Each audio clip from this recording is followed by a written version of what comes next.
welcome to our second talk in our annual At Home with Mac webinar series, which is generously sponsored by our affinity partner, Manulife. My name is Christine Kennedy, and on behalf of the Office of Alumni Engagement, I'd like to thank you for joining us this evening, where we'll be discussing the health benefits of sleep. Before I welcome our guest, Stephanie Kersta, I'd like to take this opportunity to acknowledge that the land on which we learn and work here at McMaster is on the traditional territory of the Haudenosaunee and Anishinaabe nations. The territory was the subject of the Dish with One Spoon Wampum Belt Covenant, an agreement between the Iroquois Confederacy and the Ojibwe and allied nations to peacefully share and care for the resources around the Great Lakes. So now it's my pleasure to introduce our speaker for the evening, Stephanie Kersta. Stephanie holds a Honors Bachelor of Science with a specialty in psychology and a Master's of Science in Psychology. Additionally, she holds a number of certifications, namely a postgraduate certificate in addictions and mental health counseling, and including advanced therapy and solution-focused therapy, cognitive behavioral therapy for insomnia, attachment therapy, and psychometric assessments. Stephanie holds teaching positions at multiple post-secondary institutions, including McMaster, and she has a clinical psychotherapy practice where she primarily treats anxiety, depression, self-esteem, and insomnia. So you might be wondering, well, why is Stephanie talking to us about sleep? Well, did you know that McMaster Continuing Education has 2 sleep courses? Stephanie developed and instructs both of these. So we offer Understanding Sleep for Health and Wellness, and that will be running again. So it just started a few weeks ago. So the next offering will be in May. So it runs from May 4th to June 14th. But coming up in March, if you're interested, you can enroll in Exploring Interventions for Sleep Issues and Disorders. And I'll put those in the chat function. So if you're interested, you can click on those. So thank you, Stephanie, for joining us this evening, and I'll let you take it away. Thank you so much, Christine. And hi, everyone. Welcome. I am so excited to be chatting about sleep tonight. It's one of my favorite things to talk about. And I was so excited about everyone's questions that came in. So I have incorporated a lot of them into the talk tonight. And then I also have some that I will address directly. There were so many fantastic questions. So thank you so much. I also just really love interaction and questions. So feel free at any time during the workshop to pop a question in the Q&A or ask any questions, pop it in the chat, because I do love just kind of having that communication throughout the talk. We'll start off with a poll. So let's get started off with our first poll. Just to hear a little bit about how we're sleeping now. So I'd love to just kind of see the first poll if possible. So first question is just how would you rate your sleep quality over the past month? So the options are excellent, good, fair, and poor. So if you can just pop your answer into each of those polls, and I just would love to see again your sleep quality. Oh, I'm sad to see that a lot of us are sleeping poorly and fairly, but there's some good and excellent, which is nice. Thank you, everyone. So we'll get into just chatting about things. So again, that's me. And a little bit about what we're going to be talking about today. So we'll talk a little bit about why we sleep and some of the benefits. And then we'll get into actually how do we sleep better? So what are some of the guidelines for healthy sleep? And then what are some tips and tricks to have you sleeping better? Because hopefully you can take some of those away and then, turn your good and fair, or your fair and poor sleep into good and excellent. Lots of time for questions. And then if time permits, I'd love to bring us through a progressive muscle relaxation. If not, I will include a link for you to be able to then do it tonight or anytime you want, because progressive muscle relaxation, which we'll talk about, is it's a great tool. It's something that we use a lot in the treatment of insomnia. And this is my very cute dog sleeping. He loves sleep too. So a little bit about why we sleep. So sleep is essential. Sleep is essential for our brain, and it's a vital biological process, and it serves multiple functions in our brain and body. The 4 main ones are memory and learning, so memory consolidation. So essentially what happens with sleep is that everything that we've encountered throughout that day, our brain works to I like to say it files things away. So it processes the stimuli that we've encountered. And so some of it, we put it into short-term memory, we file things into long-term memory. If there's things that maybe we don't really have to remember anymore, our brain just kind of puts that into like the waste bin. So essentially it is really, really important for memory. Um, and we know that a lack of sleep can cut learning ability for up to 40%. And so I always say I work in my clinical practice, I work with teens and, university students. And I always say those all-nighters are one of the worst things that you can do for sleep or for learning, because not having that sleep, the things that we learn during the day, our brain doesn't have time to file it away into memory. So our ability to remember that decreases. There was a question about the link between sleep and Alzheimer's and sleep and dementia. And that is something too. If we think about the link and if we think about the role that memory consolidation plays, absolutely, right? There is links with Alzheimer's and dementia. So having long-term sleep deficiencies increases the risk for Alzheimer's and dementia. We don't really know necessary, but we do know that it impacts certain synapses in the central nervous system. And so we know that not only does it increase risk of development, but it also will promote development and progression. So there's a huge body of evidence now that is showing that association between sleep disturbances and Alzheimer's disease. So definitely, if you think about the role that it plays in memory and learning, it makes sense. The other one is kind of like the cleaner, let's call it, removing waste from the brain. So what the brain does is it, again, reorganizes itself and removes toxic waste products that accumulate during the day. Energy conservation. So essentially, the time that we spend sleeping, we're spending time at a reduced metabolic rate. So it reduces our overall or lowers our overall caloric needs, which from an evolutionary perspective was really, really important. And then lastly, cellular repair and tissue growth. So that's referred to as like the restorative therapy or the restorative theory, that the body goes through different processes to help us repair muscle, help with tissue growth, and hormone release. So again, really, really important. If you think about some of the benefits of sleep, again, physical, lots of benefits.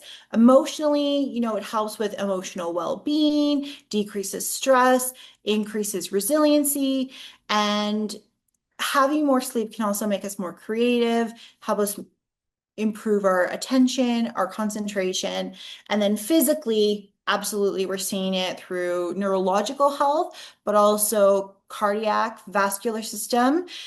When we sleep, our blood pressure drops overall. So again, that's really restorative for our cardiac system.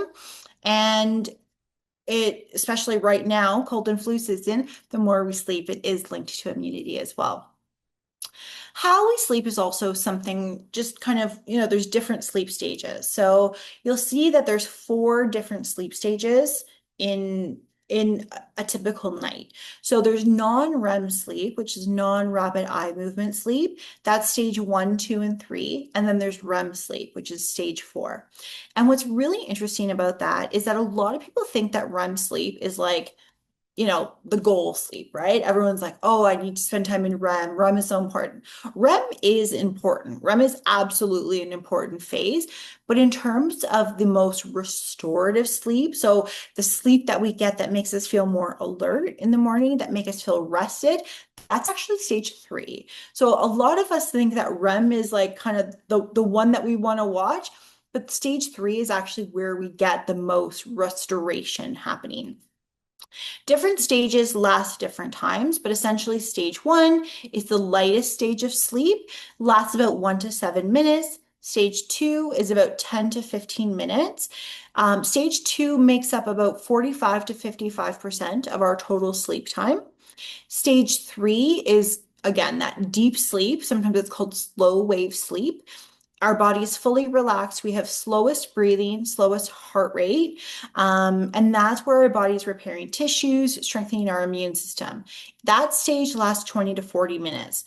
Then we go into REM sleep. And what's interesting is it's the opposite of those first three. Our brain becomes very active, and that's where we see dreaming happening. That's the important part for memory consolidation and learning. And the interesting thing is, like I said, dreaming is what happens in REM sleep. Our body becomes temporarily paralyzed to prevent us from acting out dreams. So sometimes people have what they call sleep paralysis, and it's a phenomenon. It's a normal phenomenon, but some people will wake up kind of and be kind of in their REM sleep still, and they're paralyzed, like they can't move their body, but they feel that they're awake, and it can be a really terrifying thing for people. And that is because our body hasn't caught up with our brain in that REM sleep. So it's a phenomenon that can happen. It doesn't happen too often to people, but some people have had it, once or twice in their lifetime. But essentially, it's for our body. It's to keep us safe from acting out our dreams. If you look at a typical night's sleep, each cycle of sleep lasts around 90 to 120 minutes. So the cycle is all stage one, two, three, and our REM sleep. And in a good night, we typically repeat the cycle 4 to 6 times. Earlier in the evening, the early cycles we're spending more time in that deep sleep, and then the later time we're spending more time in REM sleep. And so if you look at kind of the phase, we start stage one for a couple of minutes, we move into stage two for 10 to 25 minutes, we go into stage three for 20 to 40 minutes, we go back to stage two for a little bit, and then we go into REM. So again, a little bit. Another fun fact about REM is if you wake up kind of later in the night or earlier in the morning, you typically remember your dreams more because you're remembering you're spending more time in REM kind of the more that the night goes on. And so you're more likely to remember your dreams if you wake up kind of like early morning or kind of like around that like 4 a.m. time. I just see a question in the chat, so I'm just going to pull up the chat. When did and why does sleepwalking occur? That is considered one of the sleep disorders, sleepwalking. It generally happens in REM, is what sleepwalking occurs. And it's just a phenomenon, it's a neurological phenomenon. Obviously there's not like a benefit to it, but it is one of those weird things that tends to happen when we sleep. Um, Going into the basics of sleep. So two things. So there's sleep-wake homeostasis and then our circadian rhythm. Those are two really important things. Circadian rhythm is something you're going to hear me talk quite a bit, especially if you have trouble sleeping. You want to be aware of our circadian rhythm because a lot of what we do is what we call sleep hygiene. A lot of what we do to help us sleep better is aligning our body and kind of getting our circadian rhythm into balance. And so circadian rhythm is an important thing. Work together though. So sleep-wake homeostasis is essentially what it does is it governs when we feel sleepy and when we feel alert. So if you consider a tire, think about a tire, and a tire has a level of pressure in it that needs to be maintained. The longer you're awake, the more pressure is built up in the tire. And so it slowly increases in pressure throughout the day. When you sleep, the pressure deflates. It's called adenosine, which is a chemical in our body, and that builds up in our blood when we're awake. So that makes us feel tired. So that time that we're spending awake, that is again, building up that level of pressure, making us feel sleepy. So by the time it's like, 10 o'clock, 9 o'clock at night, we're starting to feel sleepy. That's because we're getting all that adenosine. And then when we're sleeping, it then decreases the adenosine levels in our brain. So what's interesting, and what I find really interesting about adenosine is that caffeine blocks adenosine receptors. So when we feel that, having a coffee or tea in the morning keeps us awake, or, we feel like we need it, caffeine does play a role, but the way that caffeine plays the role is it's not just, yes, it's a stimulant, but what it does is it blocks the adenosine receptors in our brain. And that's what makes us feel alert and awake. So I find that really interesting. Circadian rhythm is, again, it's that making sure that we're having that in the morning, we're feeling awake, we're having that adenosine spike, and then in the evening, again, we've built up enough pressure and we're feeling sleepy.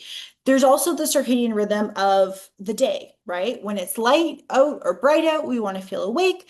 When it's dark, we want to feel sleepy. So circadian rhythm is important. It's just, if you think about circadian rhythm, it's our internal clock. And that internal clock is what keeps us on that it keeps us on that schedule to make us feel awake and to make us feel sleepy at night.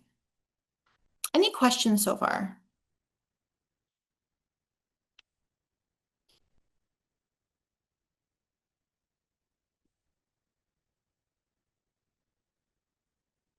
What phase of sleep is interrupted if you have sleep apnea? All of them. All of them. Does REM sleep change as we age? Absolutely, William. REM sleep changes, all sleep changes as we age. As we age, you're likely to have, so newborns and older adults are prone to more sleep issues. We generally need less sleep as we age. So you will notice that you will generally have more sleep issues as you age. For women, there's a hormonal aspect of it as well.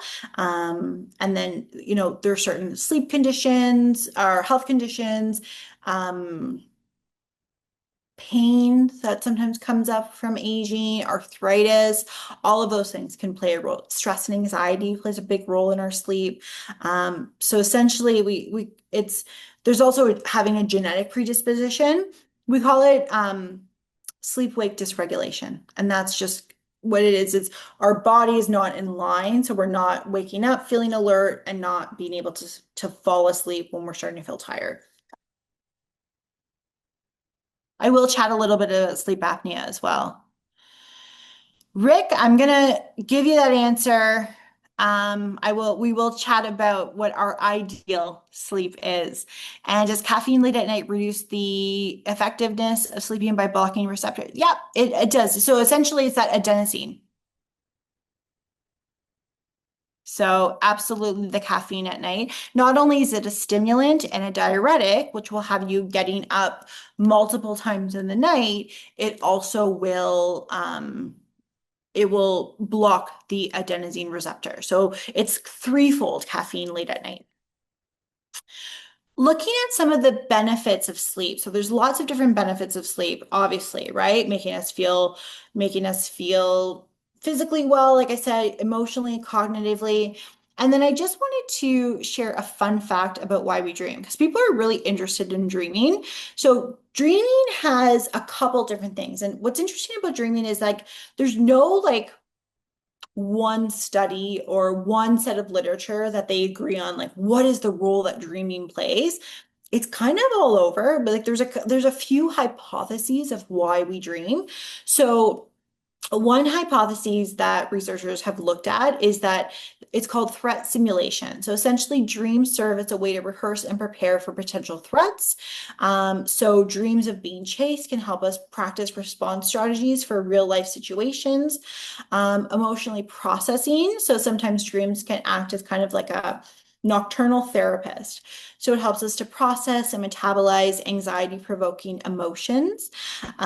Brain maintenance is it just, again, helps us keep our brain tuned and ready because the mental processes experienced during dreaming can contribute to, cognitive sharpness and acuity.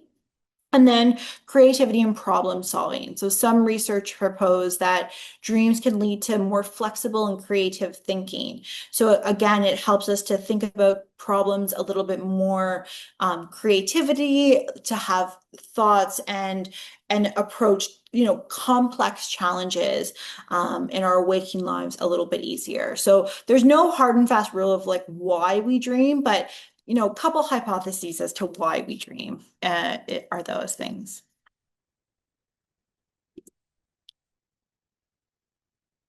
Okay. Wake sleep guidelines. So again, this sleep calculator, which I'm sure we can share in the chat as well. This is the link to a website where you can calculate how much sleep you actually need. Again, different guidelines for sleep. So for adults, we're really looking at about 7 to 9 hours of sleep. There is genetic changes, but roughly if we look at kind of overall the average is about 7 to 9 hours. Teens and like adolescents need more. So adolescents would need like 10 to 11. Women tend to need closer to 9 hours, and men tend to need kind of on the lower end of it. But about 7 to 9 is kind of if we look at the overall umbrella goal, that's what it is. If you calculate the sleep calculator, that will tell you exactly what the sleep is that we need.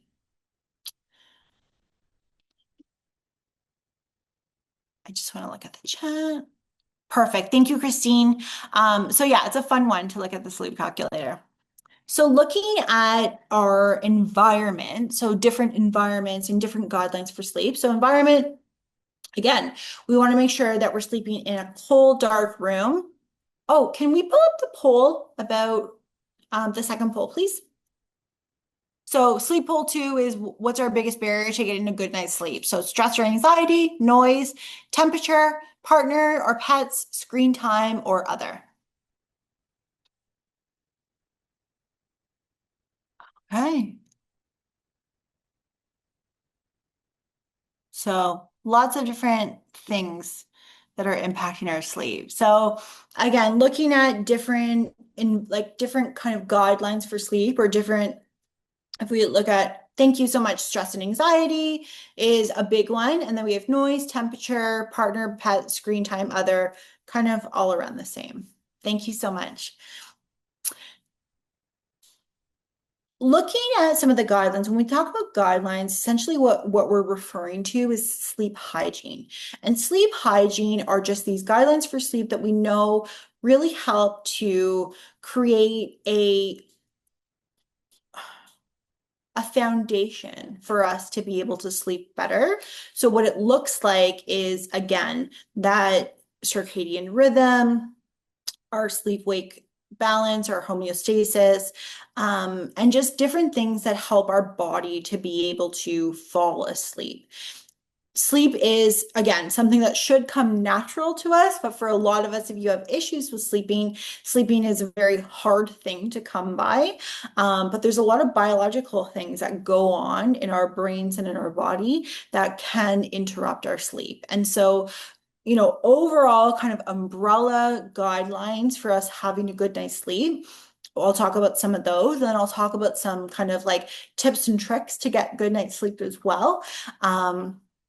But also just something I want to remind everyone. So I teach people how to sleep again. So in my clinical practice, I treat insomnia.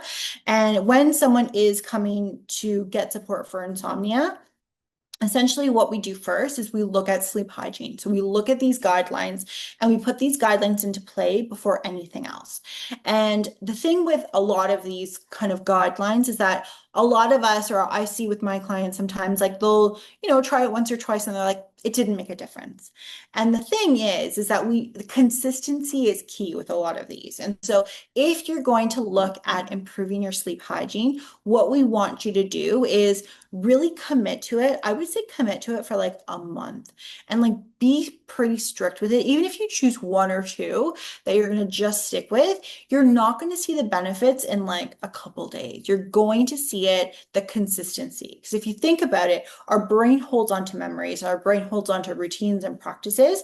So for however many years you've been sleeping a certain way or not sleeping a certain way, or, your environment's been different or your routine or anything like that, all of those things that's kind of how your brain looks at bedtime.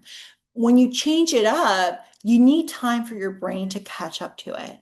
And so if you are going to implement some of these, I would say, give it a shot. Consistency is key. So I'd rather you try one thing and say, I'm going to try it for like a month and see how it feels.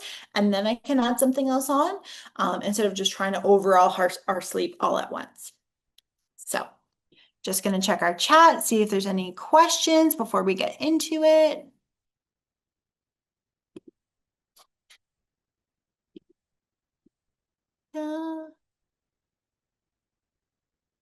I'm going to answer these questions. I have them, interspersed in this.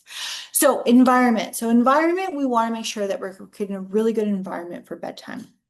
So a couple of things that go into environment, temperature. So, oh, let's pull up the temperature poll.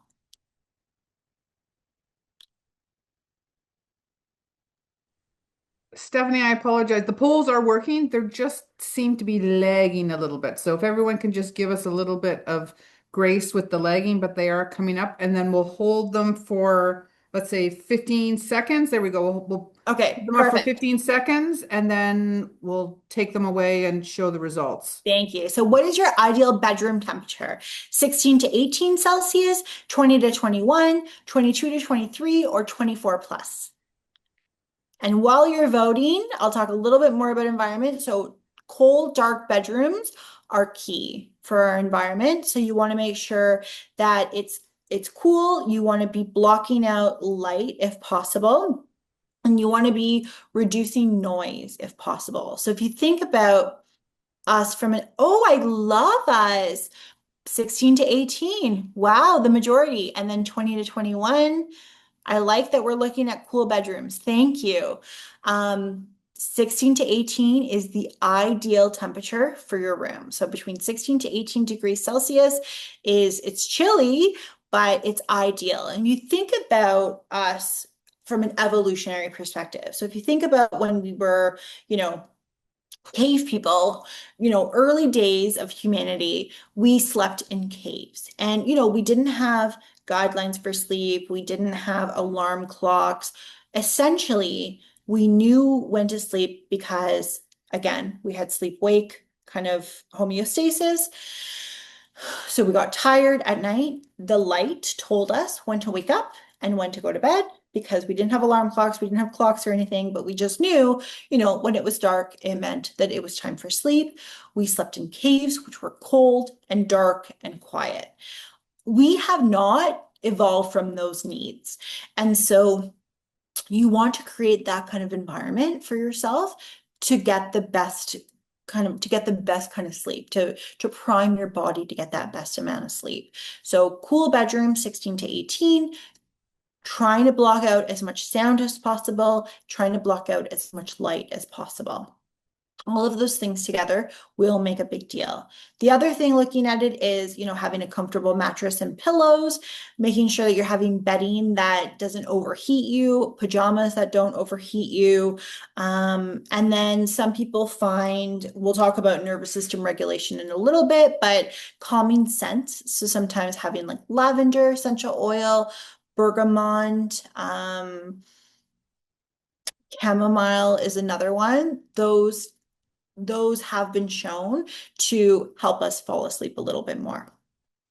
Why that cave mentality or that cave guideline is important, it's for melatonin. And so essentially, when it gets dark, it tells our body, okay, it's time for us to produce melatonin. Our brain's like, okay, you know what? Melatonin comes naturally. So we say to our brains like, okay, it's getting dark out. It's time for me to go to sleep. Melatonin starts being produced in our body. What tends to happen is if we have light, if it's too hot, if there's noise, not noise as much actually, but light and temperature, it prevents us from being able to produce that melatonin, which then prevents us from getting that deep sleep and that REM sleep. So stage 3 and REM sleep. So we're not getting as much restful sleep. Lots of questions about blue light, lots of questions about screen time. That's why the guidelines for screen time are like, get off any electronic for about 2 hours before bed. And that's because blue light blocks our ability to produce melatonin. So it delays melatonin production by 2 hours. So essentially the 2 hour guideline is if, let's say I go to sleep at 10 o'clock, but I'm on my phone, scrolling until 10 o'clock, I'm not going to be able to produce melatonin until about midnight. So those 2 hours of sleep, I'm not getting that restorative sleep. I'm not getting those deeper sleep cycles. And so I'm not feeling as rested. So, even just pushing up screen time, half an hour, using blue light blocking glasses, not perfect, but I'm a realist, right? I'm not going to not look at a screen if I like to look at my screen.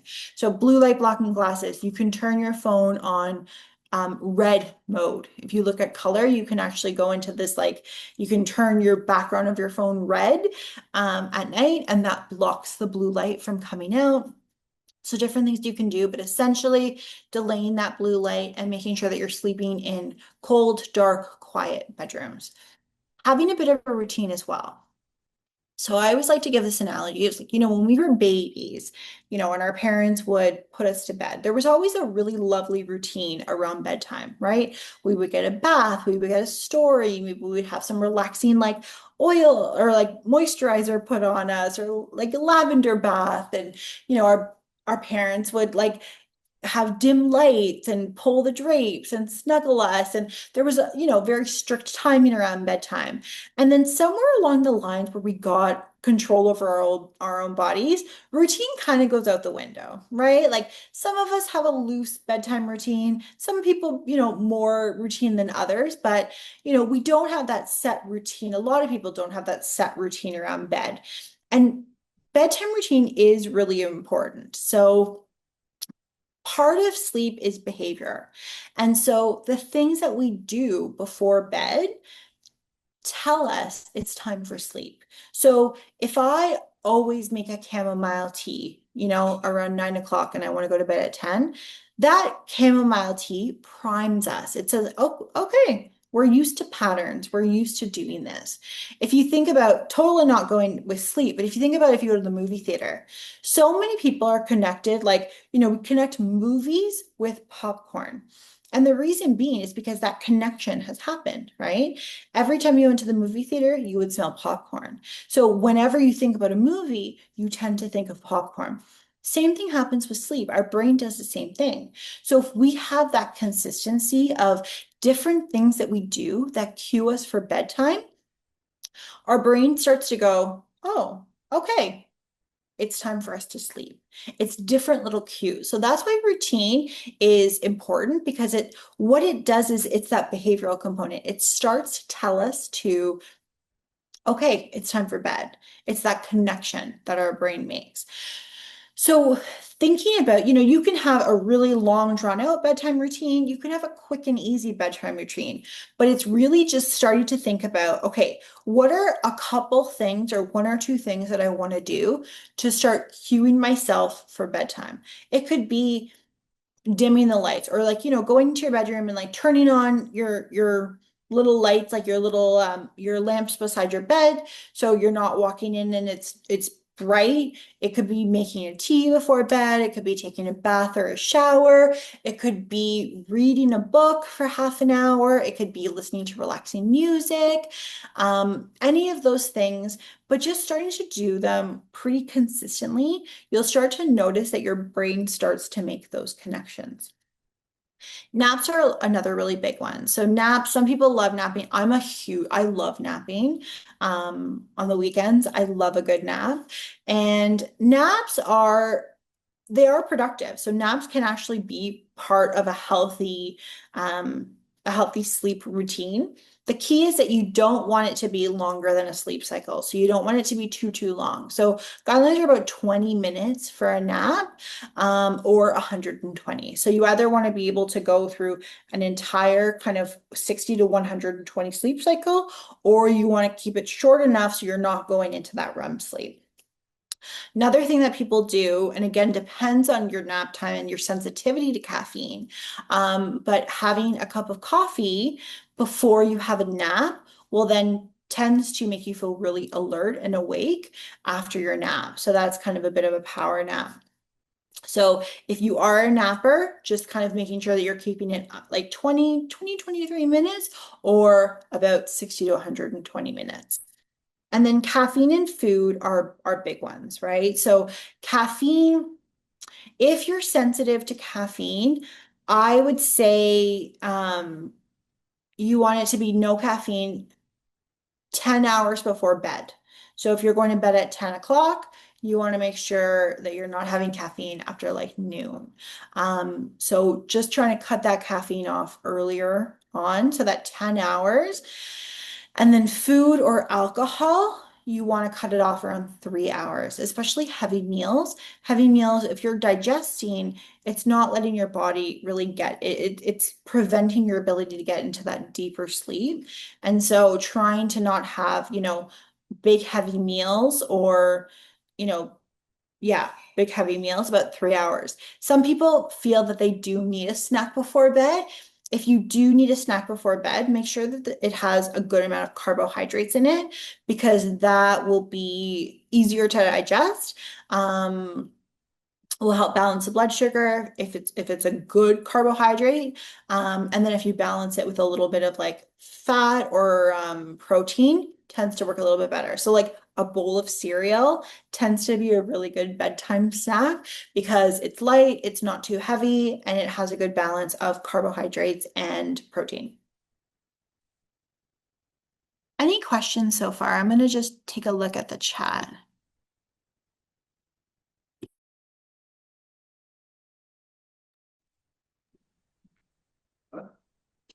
There are lots of there are lots of questions There are coming lots of in. questions. Okay. I feel like I've talked about some of these, but I'm gonna look at some of these questions now. Hmm. Which component of cannabis helps us sleep? CBD. So the non-psychoactive part of cannabis helps you sleep. CBD it is part of the sleep. We think about like not supplements, but different aids or, substances that can help us sleep. Cannabis does fall under it, the CBD. So the non-psychoactive component of cannabis is the part that helps us sleep. Mixed literature on the efficacy of it. Some people swear by it. There is, again, mixed literature on it. So we can't say, it's amazing for it. Some people do really like it, but if you are looking at it, you're looking at the non-psychoactive, so CBD. What is my opinion on the accuracy of Apple Watch? It's great, actually. I can't complain about Apple Watch.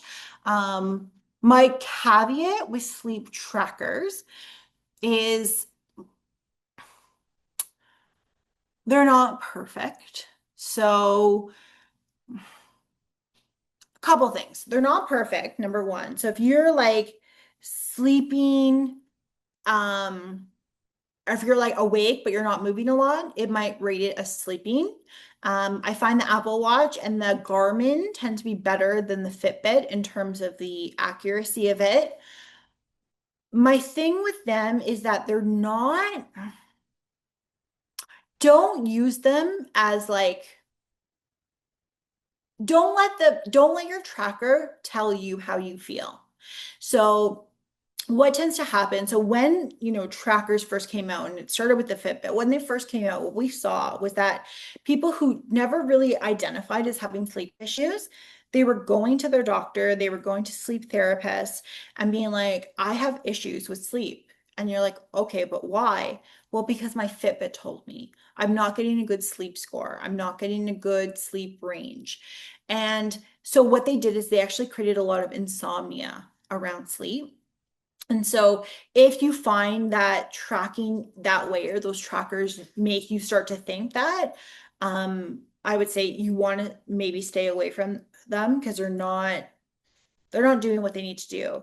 And I sometimes will joke about it. I have a Fitbit, and sometimes I'll joke about it. I'll say my Fitbit gaslights me. And the reason being is I'll wake up and I'm like, oh, I feel really rested today. I feel really excited today. Really energetic. And then I'll look at my sleep score and it's like 62 or something. And I'm like, oh, I didn't have a good sleep. Maybe I actually am tired today. And so you want to look at your body's going to tell you more than like a tracker. And so you want to listen to your body more so. When we get to like when we're treating insomnia and when we're actually treating sleep, what we do is we actually we have people do hand tracking. So we actually have tracking sheets. We won't use an Apple Watch or a Garmin or a Fitbit because we want to like your handwritten one is best. But in terms of accuracy, they're not bad. But I just have that caveat, like if you find that it gives you anxiety around it, or if it makes you worried or anything, I would say, you know what, it's a tool. It's a tool that helps, gives us information. We love biofeedback as humans. And so take it as that, but don't take it as like, the end all be all. Yes, if it's too cold, you sometimes will sleep. So 86% of people will wake up if the room's too hot or too cold. So again, guidelines, 16 to 18 degrees. If that's too cold for you, make it a little bit warmer, or um like pajama or a duvet or something. And so you want to make sure that it's, again, like you're keeping it on the cooler side, but everyone has different temperature tolerance. And so you want to make sure that you're not waking up from it, because obviously that's not the ideal temperature for you. Um, Caffeine consumption in the evening. I know I love my coffee. If you can do a decaf coffee, um, that is good. Like that's, again, you're not getting the effect of the stimulant or the adenosine. Um, but it's some people like Senka is also, it's like a non-caffeine, or switching to like a hot chocolate or an apple cider, or um like an herbal tea. Sometimes those can be good. But if you are going to do coffee, I would say just switch for a decaf, and that generally shouldn't be too bad. But you want it, because it is a diuretic, you want to, 2 to 3 hours before bed if you can. How do you find a good pillow that isn't $1 million? Honestly, Costco. Um, it's actually, with pillows, it's more about having not worn out pillows too much. So I'd rather you have like a low priced or a mid-range pillow that you can replace more often than an investment in a very expensive pillow, because pillows do break down in structure. There's also dust mites, which can activate, sinus issues. So I'd rather you spend like a good pillow that's comfortable, but I'd rather you spend less overall and replace it more often than spend a lot on a very expensive pillow. Is it helpful to use blue light blockers to read ebooks? Yes, or get an ebook that doesn't have a backlight. So like Kindles, Kobos, those are great because those have no blue light. They're just like an actual page. But if you are going to read on an iPad, definitely you'd want to have a blue light blocker. Winter, summer, daylight differences affect sleep. Absolutely, they do. Because again, in the more, like right now, it's so dark until like 7:30. And so we're not feeling as alert in the morning. Which again, if we look at that adenosine, we're not having that homeostasis.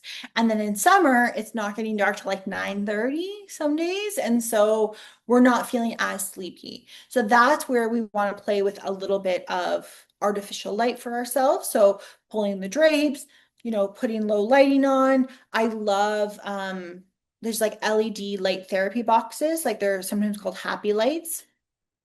What they do is they actually give us vitamin D. So they're really, really good for seasonal affective disorder, and just kind of like to combat the darkness that we have, especially in North America. Um, they're like they kind of look like an iPad, like in terms of like one little screen. And they're just very, very bright. And what you want to do is you want to put it like on your desk near you, and you'd want to put it like here. Like I'd put it on my desk, but just kind of to the side, because the white of your eye actually, it works, like the light hits the white of your eye, which then turns it into vitamin D. And that brightness, you want to do it before noon, but that brightness can help us to work with our circadian rhythm or reset our circadian rhythm. So having those LED light boxes. The other thing is, as soon as it's light out, whether in winter or summer, as soon as you wake up, you want to get some bright air. Like you want to get fresh air. You want to get sunlight on you, because again, that's going to tell you okay, circadian rhythm, it's time to wake up. And so first thing in the morning, as soon as it's light, open your window or look outside and like actually get bright light into your face, into your eyes. If you right now, don't do it because it's way too cold, but if you can step outside, like if you can go outside, if you can go on your balcony, in your backyard or on your porch, getting a little bit of bright light and fresh air and sunshine on you, again, instantly tells your body, okay, it's wake up time now. And so that tends to work really, really well, but absolutely winter and summer does really affect sleep. Melatonin supplements help someone on night shift get a better sleep during the day. Okay, melatonin, yes, if we look at melatonin and um, like jet lag or shift work, melatonin does work really well for that because what it does is our body regularly produces melatonin when we're awake. You know, being able to change kind of time zones is helpful. So melatonin is helpful for that. If I'm going to fly, it's really good for jet lag. So if I'm going to fly through a different time zone or to a different time zone, taking melatonin at certain times of the flight is very helpful. In terms of overall sleep, I'd rather people take magnesium. Magnesium works better because magnesium relaxes us enough to then produce melatonin. In terms of night shift, if we're looking at just being able to sleep better during the day, melatonin is good. If you're looking at trying to get into a different time zone, melatonin is good. Caveat with melatonin is that lots of people have like not great reactions with it. Some people, they find it doesn't affect them very well. And so you just want to be mindful of that. Magnesium bisglycinate, or sometimes magnesium glycinate is just called, that tends to be, it's just overall a great supplement that you can take. So if try magnesium, try melatonin. For night shift, it's good. I'd rather people try magnesium before melatonin, if they just overall need sleep with help. Does disruptive sleep through shift work increase the risk of dementia? All disruptive sleep increases the risk of dementia. So whether it be through shift work, unfortunately, and I started my career working in a hospital, so I did work shifts. So I do know it. Shift work is just not good for us. Like it's just not the best for us. Impacts our cardiac health and impacts our metabolic health. So it does have not great. With disruptive sleep through shift work, it's more about if you're getting the same amount of sleep. So if you're just, sleeping days instead of nights, if you're still getting good sleep and you're getting a good amount of sleep, that's less disruptive. So even though you're working shift work, what you can do is, make sure you're having good sleep hygiene, make sure you're having good sleep, a good sleep routine. All of that will be good and help prevent it because it's more about the amount, the sleep disturbances. That's what tends to happen. Melatonin long term. Yeah, there's not a lot of literature that says melatonin is not good long term. If it works for you, that's fine. Again, I would rather have people do things that help our body to produce melatonin naturally because our body can do it. And so I'd rather you be, help your body to do it help your body do it naturally. So that's why I tend to push magnesium more so. But in terms of long-term risk, there's not a lot of long-term risk with melatonin. Sleeping pills, there was a question that I got before about sleeping medications. There's not the best literature on sleep medications.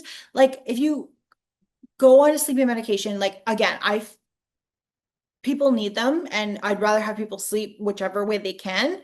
What we know about sleeping medications is they tend to like poop out. And what I mean by that is like they work really well for a good amount of time. If you look at their chart, they work really well and then they don't work. So you'll find that people who rely on sleep medication, they tend to have to change them, you know, pretty regularly because they work for a bit and then they poop out. There is also some links between that and Alzheimer's dementias. And so, ideally we don't want to be too reliant on sleep medication. Um, The melatonin, there's not that link. Some Q&A are about white noise machine to help with sleep. Yes, white noise is great for sleep. So it's actually, there's a lot of different noises. So there's white noise, pink noise, and brown noise. And all of them play a role, but they're good. Like any kind of noise machine, you don't have to get a special noise machine. If you have a speaker, you can just, put it on, like Spotify has them or YouTube has them. So they're all fine.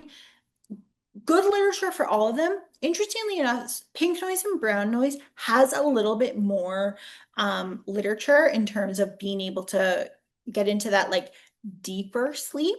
But essentially what it is, so pink noise, brown noise is just rumblier and darker, like a little bit like deeper.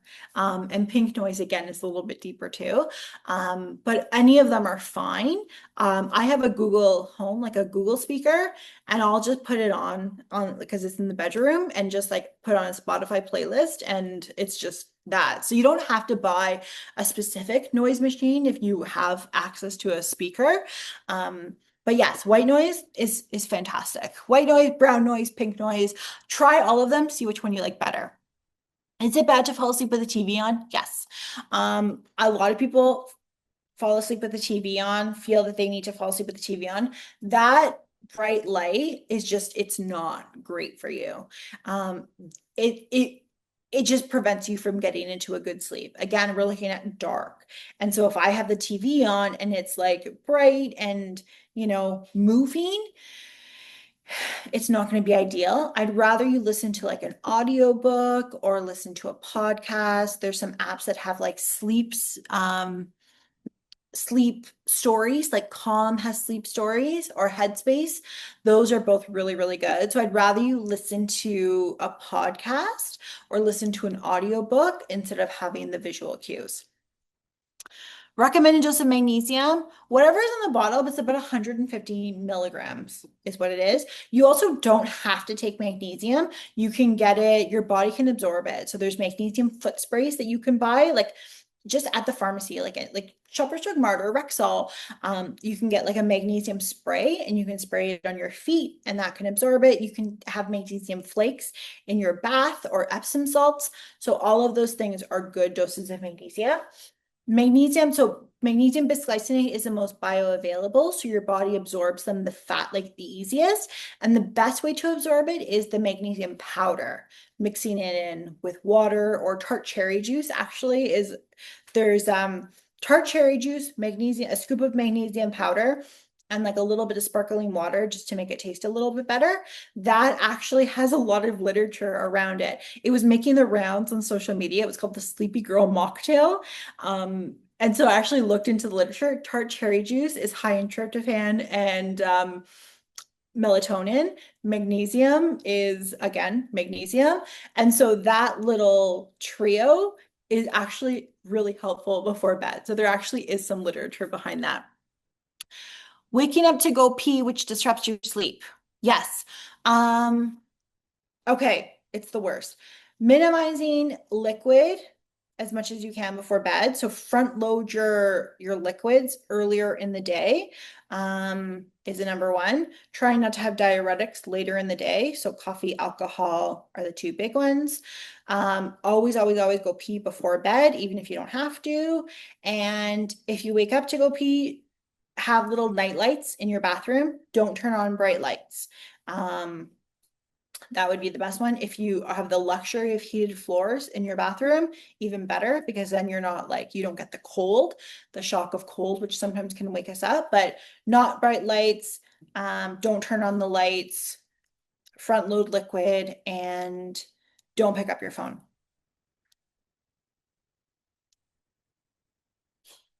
Okay. I feel like I've covered all of these. So I've covered lifestyle and habits, substances, supplements, sleep practices. I've told you that. I've told you that.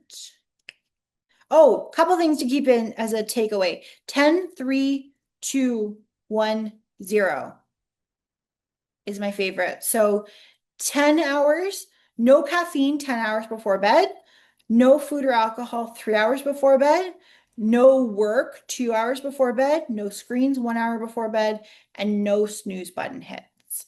Those are that's kind of my takeaway. I'm trying to think if there's anything else I have to tell you. I'm mindful of the time. It's 8 o'clock, so I'm hoping we can just take a couple more minutes because I just wanted to give you guys a couple more tips before we go. Okay. I could talk about this for hours. Nervous system regulation. And so what tends to happen, why a lot of us have trouble falling asleep, is that we tend to go in our day. And so we have two nervous systems. We have parasympathetic nervous system and sympathetic nervous system. Parasympathetic is rest and digest.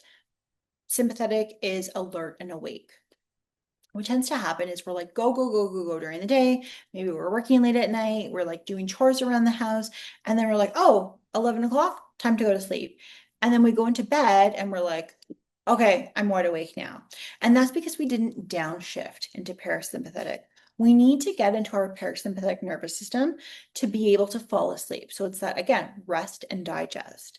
And so things that you can do, again, before bed as part of your bedtime routine to shift into that state so we can then fall asleep are, there's different practices that we can do that help us. So there's something called the progressive muscle relaxation, which we're not going to have enough time, but I'm going to send a link so you can listen to one. But essentially, it's a guided kind of practice that you can do. You can kind of call it a guided visualization, but what you're doing is you're systematically tensing and then releasing different parts of your body.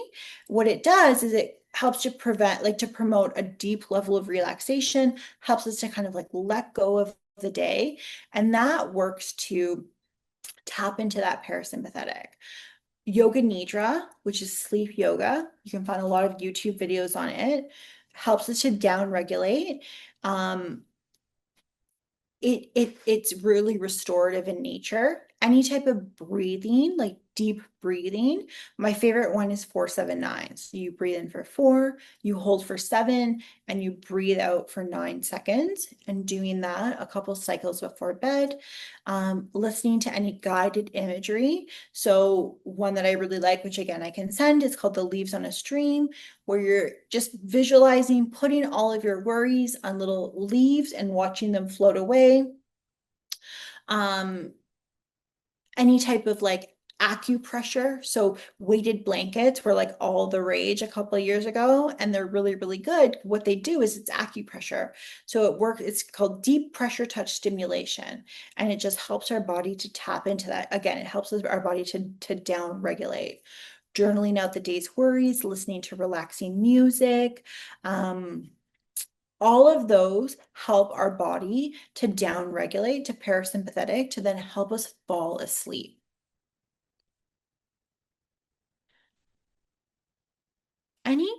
I feel like there were lots of questions, which I loved. And again, I will send you the progressive muscle relaxation. Any questions at all before I let you go? Oh, we had so many We had questions, so many. Stephanie. I know, I loved it. It was We so could be good. here for another hour. I know. I'm just going through the chat. I know you've been looking, so you've been looking at the chat and I'm going in through the Let Q&A. me look at the Q&A too. I Yeah. feel like I need to come back. So some people are, suggesting, as you said, not looking at visual, but the audio or auditory, like listening to classical music, listening to, chanting, just relaxing stuff. Oh, I like this. I can't sleep if my feet are cold. Wear socks. There's actually some new guidelines coming out. Wearing socks before bed, or wearing socks to sleep can be, especially if you're an older adult, feet, like wearing socks to bed can help with some of that age-related insomnia. Sorry, Christine, I cut you off. I'm sorry. No, no, no, not at all. If your glasses are blue light protected, that's good. Like they're great. It's like that's essentially like a blue light blocking glass. They're good. Like blue light glasses, they're great. Like they're good. They're not perfect, but they're good. So I say like you're good. It's good with that. Um, screens are they're stimulating anyways, but you're not getting as much blue light, which is fantastic. You don't have to worry as much. Um, What is veggie nerve stimulation? Is that maybe a typo? where is it? That's the last, if you scroll down to the last question someone asked in the Q&A. Oh, vagus nerve. Okay, thank Vagus you. nerve. Vagus, Oh, yes, probably. I was I like, thought that veggie. was I'm like, I maybe, don't yes. know veggie nerve. Vagus nerve, fantastic. So much good literature on vagus nerve. Yeah, so definitely, if you're doing it, keep it up. It's great. A lot of efficacy. Yeah, classical music, piano. There's a song, it's called Weightless by Marconi Union. You can just Google it. I'll put it in the chat actually. And it's been shown to decrease our heart rate, that it's very, very relaxing. Um, it's it So, actually so Stephanie, one question. So another thing popped up, and maybe we can. Oh yes, waitlist. There you go. Waitlistness by Marconi Union. Maybe we can wrap up with this final question, since I think this is a good question. How do you stay asleep? that is the tough one. So if you're having trouble staying asleep, it's all about it. So it's a it's it's it's a CBT a CBTI strategy. So essentially what you're doing is you're training your body to not have as many wake ups. So what you do is if you wake up in the night and you're up for like 10, 15 minutes, or you're like, you're not being able to fall asleep, I want you to get out of bed, sit on a chair, and like listen or read something boring. Then when you feel like when you feel tired, go back to bed. And then if you fall asleep, great. If you don't, get out of bed again, do the same thing. Do that as many times. But the kicker is, I want you the next morning, you got to wake up at the same time. You got to wake up at your usual time to wake up. You can't sleep in and keep doing that. And what that does is it helps your body to train. We train your sleep window. And so doing that multiple times help us to train our body. What tends to happen with multiple wake ups in the night is there's an underlying anxiety that comes with it. So we start to think, oh, I always wake up at 4 a.m. I always wake up at 4 a.m. First thing is take out the clock from, like, if you have an alarm clock, take that out of your room. Take your phone, like don't keep your phone near your alarm clock in your room, because we want to reduce the anxiety from the clock and the multiple wake ups. So that's the big one. And then the other one is it's a little bit of sleep deprivation. So there's, a lot of literature on, again, CBTI. If you're interested in this, take the second course, you'll learn all about it. But essentially what we want to do is we're training you to you're kind of getting so tired that you're learning how to fall asleep again.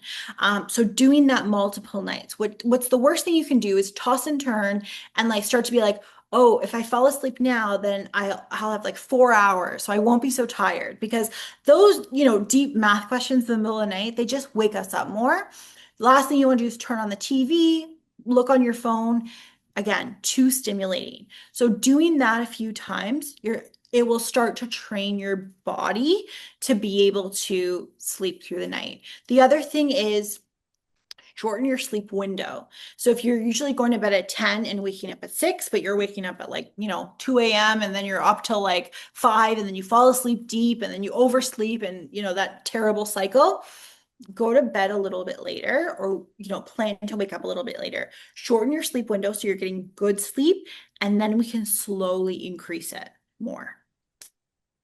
So it sounds like it's just trying to break some bad routines and developing new, better routines. Absolutely. Absolutely. And then looking at environment, looking at sleep routine, looking at Again, things that we can do to prevent that, like wake up if we have to go to the bathroom, reducing sound.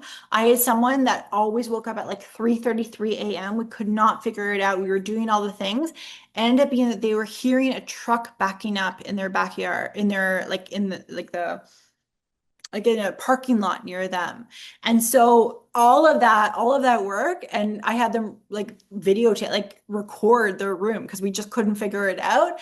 And earplugs fixed it. So looking at all of those things. Yeah, it's a tough one, but it can be done. Oh, wonderful. Yes, and I have put the information in the chat about the two courses that are offered, and I will send those links as well in the follow-up email that you'll get in the next couple Awesome. of days. So you will have lots of information from this presentation. Actually, before you go, can you say the what was it, the 10 3, what was it? Oh The yeah. number. That was fantastic. 10, 3, 2, 1, 0. So 10 hours, no caffeine, 3 hours, no food, alcohol, 2 hours, no work, 1 hour, no phone, zero snooze hits. Oh, that's wonderful. And because there were so many questions about, having to get up and go pee specifically, that 3 hours no food, alcohol, that may solve that problem. Yeah, absolutely. Absolutely. And not having the bright light is a great one. So like just making like if you like just invest in those little night lights that you can buy like at any store and just like, little plug-in night lights. Those are great. Anytime you can just not turn on the lights in the night is huge.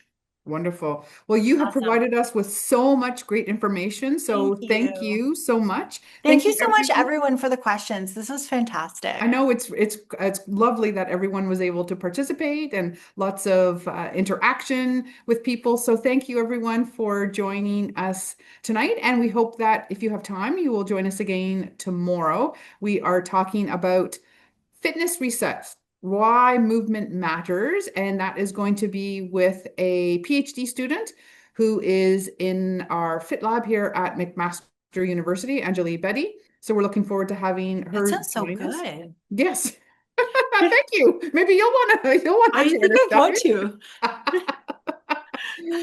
I'm gonna take the QR code There to you go. click That's right. the. So whip out your phone and you can take the QR code and register for that tomorrow. And we also have a final talk on Monday, and I can put that link in. And we're moving a little differently. We have an economics professor talking about shrinkflation. Why everything seems to be Oh, getting smaller, but we seem to be paying for more money for it at the grocery store. that's so great. I love that too. And maybe that's what keeps us up at night, wondering about those Very things. true. Very true. Well, thank you, Stephanie, for joining us. Thank you so It was much. a wonderful talk. Thank you, everyone, for all of your participation, for joining us this evening, and we look forward to seeing you again. Take Thanks, care. Have a great everyone. evening.